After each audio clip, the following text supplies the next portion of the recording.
Hello, and thank you guys for coming. Today I'm going to talk about one-to-one computing. My name is Miss Kirsten Theis, and why we should have one-to-one computing within our classrooms.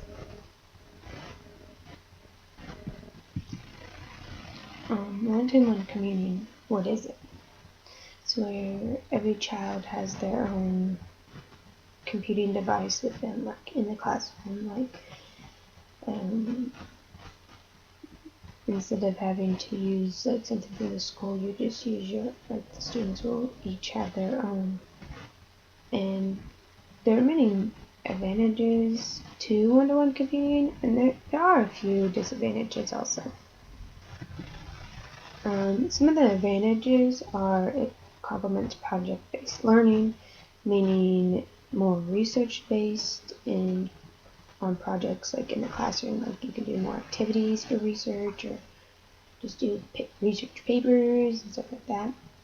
It broadens learning beyond the classroom, meaning be able to sit in the class and see what is going on in the world around us. Like students would be able to, say you're doing social studies or something, they can get on their laptop or the computer and just look up and see what's going on in the world around us, and just being able to see what's going on and look at the news instead of having to go and have to search, go to a different place and having to look. Another one, it takes advantage of the teachable moments, like say a question arises during your lecture. Instead of having to stop or everyone just sit there while you go look it up, you can just tell your students, okay, Google it, or look it up, research it, see what it is. And also it prepares for tomorrow's workplace. Technology is just constantly increasing. It just keeps increasing and increasing, and there's so much more technology in our world today. So we'll get them prepared and ready for what's next to come.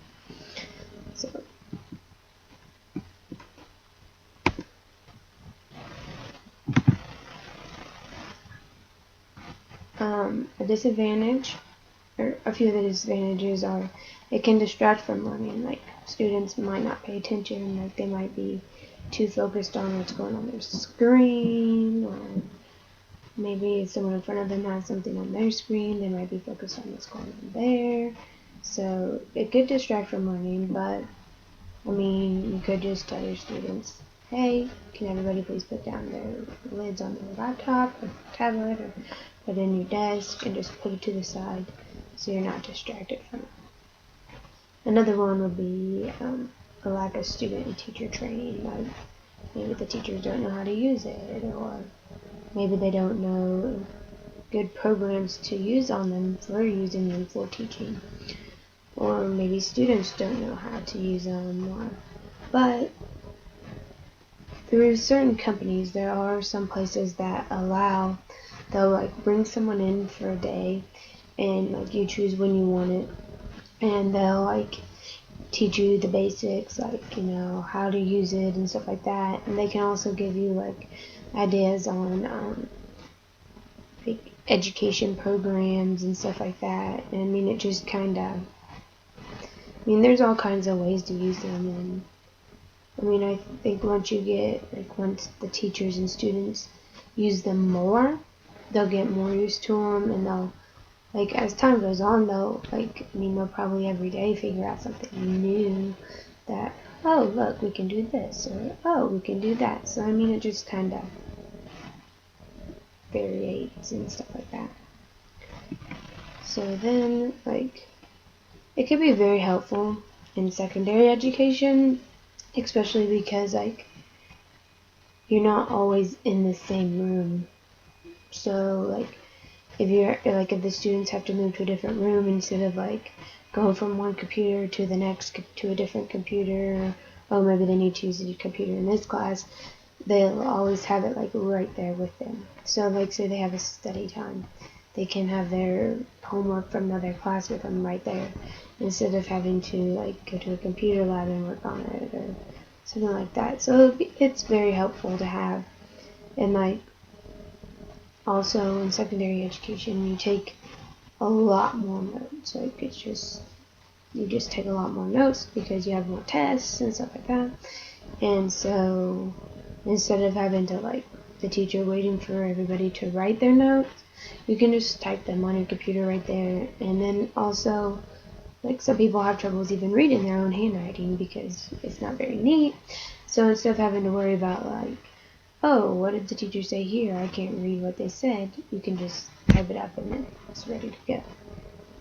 Or also, like, the teachers can have more online quizzes or activities during class instead of having to like rent the lab or having to like someone else might be in there, so you have to rent it like months ahead, and maybe they aren't prepared for like that far in advance. Like, oh, I'm gonna need it in the lab this day, or they can just like be like, hey, open your computing device so that we can do a quick quiz, or like an in-class quiz, or oh, we're gonna do a quick in-class activity, you know, instead of like taking more time.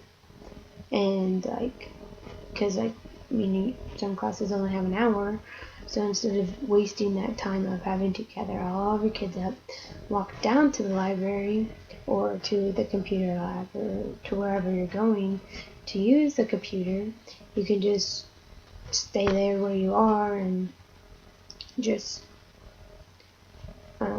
do the quiz or the activity there. And then lastly, like, I mean, do students really like them? Like, I mean, I'm not saying that, you know, students don't always like them, but I mean, people just assume that they don't care. And so, I mean, I think we really need to talk to our students about this too, like, get their ideas about what they want, because there's very few studies out there that get the students' opinion. So if you're thinking about getting laptops or tablets or whatever at your school, take a survey or something, pass the survey around to the students and just ask them like what they think about this idea. Are they for it? Are they against it? Like, do they think it'll be helpful for them? Or like, what are some pros and cons about it that, you know, maybe that they don't get asked? And just really involve your students. I mean, I think they would really like that, to have like a little bit of an input on it. I mean, yeah, the students aren't going to make the whole decision, but I mean, we can let them have a little bit in it. So, lastly, I'm also going to hand out a little handout to you guys. It just is talking about like the different types of devices that you guys can get, like tablets, laptops, smartphones, MacBooks. Like, I mean, there's all sorts of different kind of types of devices, and I mean, just do research on them and compare like the quality of them, compare the prices and stuff like that. And I mean, there's all kinds of stuff out there. And then also another thing on the handout is a one-to-one computing device. Could one day actually eliminate textbooks, like, because I mean, there's programs out there that are books, like you can do online books. So, and then also it just talks about, like, mentions some of the benefits so that you can have those and like look back at it and be like, oh, what were some benefits of no more reserving computer labs, or can do more activities in class, or prepare the students for the workplace, or broadens learning beyond the classroom. So if you guys would just pick one up before you leave, I mean, I think it's a pretty good thing to look back at, so you can like just refresh your memory about this presentation and just be prepared, and just, I mean, just take a look at it and